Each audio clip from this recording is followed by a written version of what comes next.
जय हिंद फ्रेंड्स, स्वागत है आप लोगों का हिंद डिफेंस एकेडमी के यूट्यूब चैनल पे। बहुत से लोगों का सवाल आ रहा था कि सर एयरफोर्स के फेज़ 2 के दौरान क्या क्या प्रक्रिया होती है। तो आज मैं आप लोगों को हमारा स्टूडेंट है, हमारे बहुत से स्टूडेंट ने एयरफोर्स फेज़ 2 क्लियर किया, तो उनमें से एक स्टूडेंट को हमने अपने सामने रखा है जिन्होंने खुद ही इस प्रक्रिया को पार किया है और बड़ी बेहतरीन तरीके से एयरफोर्स फेज़ 2 को क्लियर किया है। अभी उनको मेडिकल का डेट मिला हुआ है जो कुछ दिनों बाद है। तो हमने सोचा क्यों ना कि स्टूडेंट को लेके आए ताकि वो आपको ज़्यादा बेहतर तरीके से अपने एक्सपीरियंस को साझा करें। तो चलिए आज हम आपको मिलाएंगे हमारे स्टूडेंट मणिशंकर से, जो आपको फेज़ 2 की पूरी प्रक्रिया से अवगत कराएंगे। जय हिंद फ्रेंड्स, ये है मणिशंकर एंड आइए हम जानते हैं कि इन्होंने अपना एयरफोर्स फेज़ 2 कैसे क्लियर किया है। इनका पर्सनल एक्सपीरियंस क्या रहा है एयरफोर्स फेज़ 2 को क्लियर करने के रिगार्डिंग। जय हिंद फ्रेंड्स, मैं मणिशंकर, मैं हिंद डिफेंस एकेडमी का स्टूडेंट हूँ और मेरा फेज़ 1 क्लियर होने के बाद मेरा 15 जनवरी को 10 ASC बेहटा में फेज़ 2 के लिए मुझे बुलाया गया था। सबसे पहले हमारी रिपोर्टिंग वहाँ सुबह के 5:30 बजे हुई। उसके बाद हमें ऑफिसर्स वहाँ अंदर एक हॉल में ले गए, जहाँ पे सबसे पहले उन्होंने phase 1 card, original admit card check किया। उसके बाद फिर जितने भी बच्चे थे सभी को एक सीरियल नंबर मिला, मतलब चेस्ट नंबर जो कि फेज़ 1 के एडमिट कार्ड में दिया हुआ रहता है, वो चेस्ट नंबर दिया गया और सभी को लाइन से बैठा दिया गया। उसके बाद सबसे पहले जो प्रोसीजर होता है PFT का, सबसे पहले हमारा फिजिकल फिटनेस टेस्ट लिया गया। उसमें सबसे पहले इस बार कोरोना के चलते हमारा रनिंग नहीं हुआ था, सो कदम ताल रनिंग की जगह लिया गया। कदम ताल में कुछ बच्चे आउट भी हो रहे थे, जिन्हें ऑफिसर्स दोबारा मौका दिए, उन्हें समझाया भी गया कैसे करना है। कुछ लोग वापस से सेलेक्ट हुए और कुछ लोग वहाँ पे आउट हुए। उसके बाद फिर पुशअप के लिए बोला गया, ऑफिसर्स समझा दिए थे कि कैसे करना है। फिर उसके बाद पुशअप्स में भी कुछ बच्चे आउट हुए।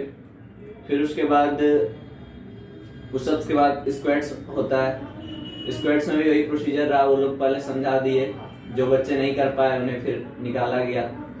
पुशअप्स के बाद स्क्वाट हुआ, स्क्वाट्स के बाद लास्ट सिटअप रहता है PFT में।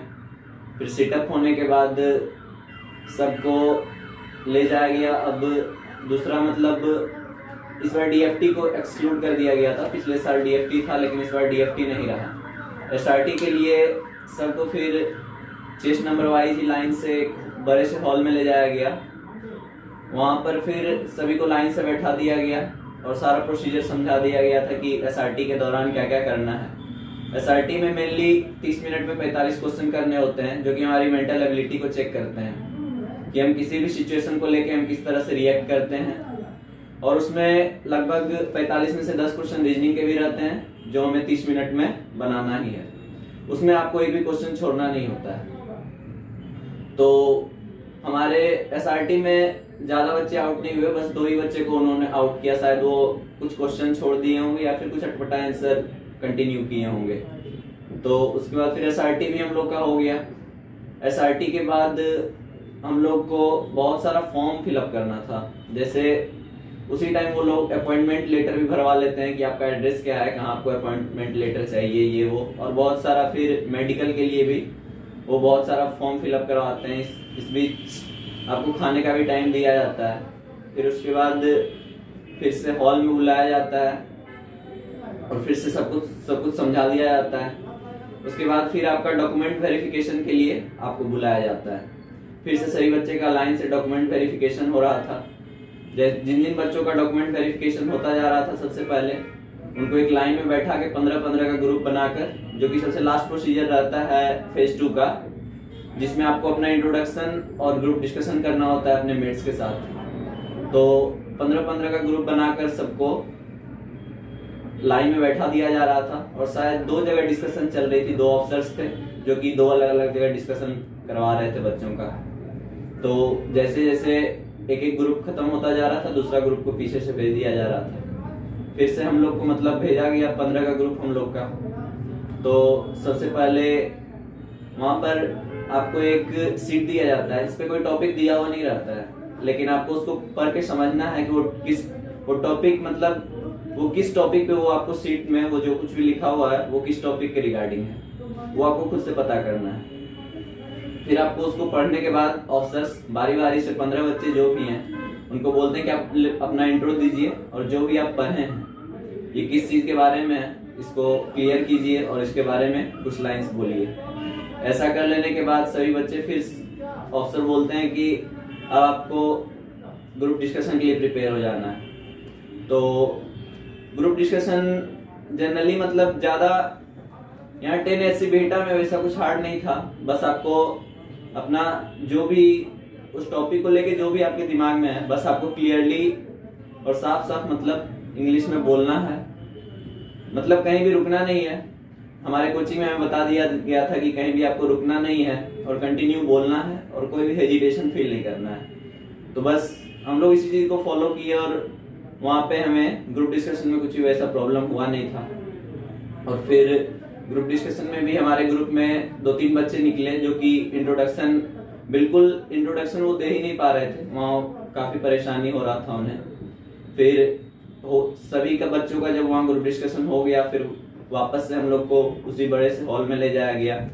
वहाँ पे लास्टली ग्रुप डिस्कशन में सबको फिर वही चेस्ट नंबर वाइज सब बैठे हुए थे, फिर सबको वहाँ से वापस जिन बच्चों को उन्होंने पॉइंट आउट किया था ग्रुप डिस्कशन में उन्हें वापस से निकाला और उन्हें मोटिवेट किया बाहर ले जाके कि नेक्स्ट टाइम आप फिर से ट्राई करो बस। और उसके बाद फिर हम लोग को फॉर्म वॉर्म सब कुछ भरवा के लास्टली हम लोग शाम के 7 बजे हम लोग को बाहर निकाल दिया गया था। ये रहा मेरा फेस टू का एक्सपीरियंस। सो मनी, आप हमें ये बताइए कि स्टूडेंट्स को बहुत ज़्यादा डाउट रहता है लाइक PFT के लिए, तो आप PFT की थोड़ा डिटेल में डिस्क्राइब कीजिए। PFT फेज 2 में सबसे पहला जो प्रोसीजर रहता है, जो मॉर्निंग में रिपोर्टिंग होती है, उसके बाद सबसे पहले PFT ही करवाया जाता है, जिसमें सबसे पहले आपका रनिंग होता है, जो कि इस बार तो रनिंग नहीं था लेकिन नेक्स्ट टाइम रनिंग ही होगा। सो इसके लिए जो बच्चे सोचते हैं या फिर प्रिपेयर नहीं होते हैं कि मतलब फर्स्ट टाइम में ही शायद रनिंग कंप्लीट कर लें, मे बी कुछ बच्चे कर भी लेते होंगे, लेकिन रनिंग के लिए कहीं ना कहीं आपको 1 महीने पहले से आपको प्रिपेयर होने की जरूरत होती है।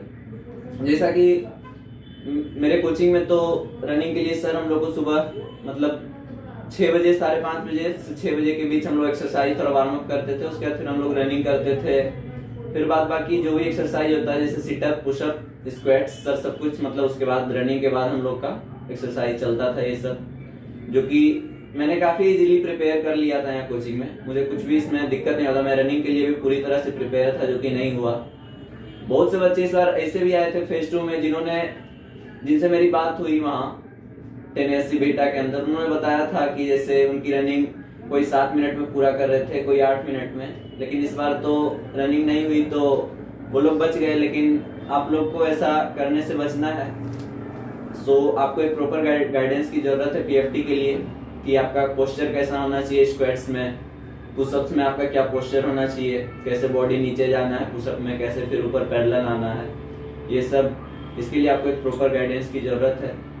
सो आप कहीं ना कहीं किसी न किसी से इसके बारे में बात करें और इसके लिए मतलब फेज 1 क्लियर होने के बाद जस्ट PFT के लिए रेडी हो जाए। ओके बनी, सो आप मुझे ये बताइए कि इंट्रोडक्शन में एंड GD में कैंडिडेट्स को क्या किस चीज़ का ज़्यादा ध्यान रखना चाहिए?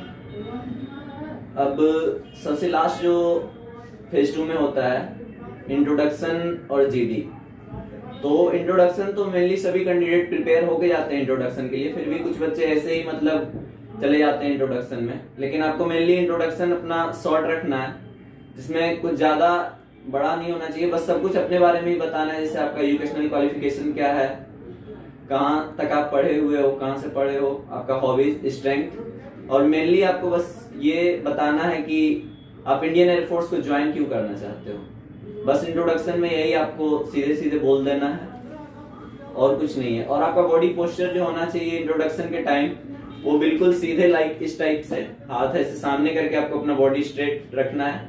और वहाँ ऑफिसर होते हैं, यदि आपको ग्रेटिट्यूड करना है लाइक गुड मॉर्निंग सर, तो बस आप एक टाइम उन्हें देख सकते हो, लेकिन उसके बाद आपको उनसे नजरें नहीं मिलाना है। बाद बाकी जो आप और 14 कैंडिडेट हैं आपके अलावा या फिर आपके ग्रुप में जो भी होंगे, बस उनके बीच अपने नजर को ऐसे घुमा के मतलब इंट्रोडक्शन दे सकते हैं चारों तरफ देखते हुए, आपको ऑफिसर को नहीं देखना है। और फिर ग्रुप डिस्कशन के टाइम ये होता है कि मतलब काफी ज्यादा फिश मार्केट या फिर लोग वहाँ स्टफ करने लगते हैं, मतलब बहुत ज्यादा बोलने लगते हैं आपस में, जिससे कि आपको में भी हो सकता है कि बोलने का मौका नहीं मिले।